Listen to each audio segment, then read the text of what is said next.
Blue Dango. Wholesome content for kids, toddlers and babies.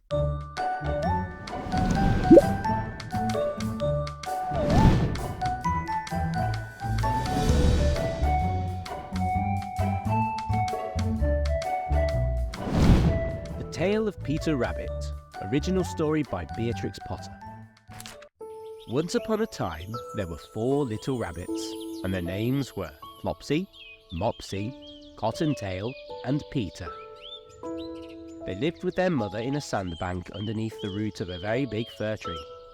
"Now, my dears," said old Mrs. Rabbit one morning, "you may go into the fields or down the lane, but don't go into Mr. McGregor's garden.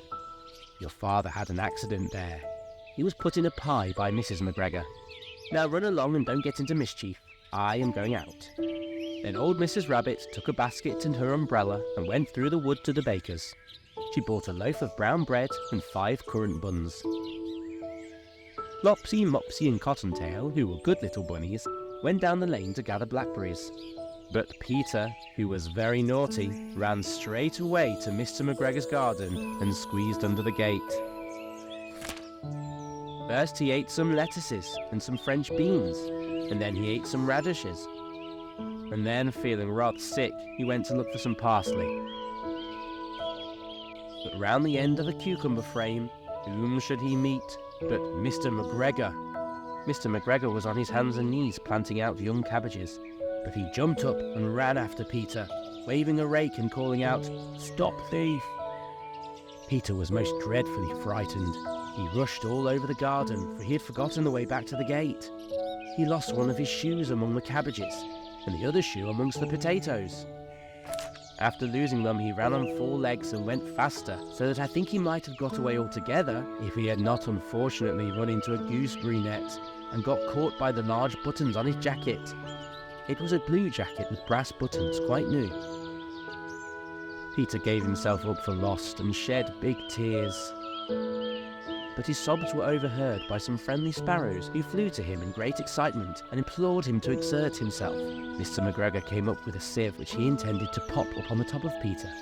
But Peter wriggled out just in time, leaving his jacket behind him, and rushed into the tool shed and jumped into a can. It would have been a beautiful thing to hide in if it had not had so much water in it. Mr. McGregor was quite sure that Peter was somewhere in the tool shed, perhaps hidden underneath a flower pot. He began to turn them over carefully, looking under each. Presently, Peter sneezed. Tissue! Mr. McGregor was after him in no time, and tried to put his foot upon Peter. He jumped out of a window, upsetting 3 plants. The window was too small for Mr. McGregor, and he was tired of running after Peter. He went back to his work. Peter sat down to rest.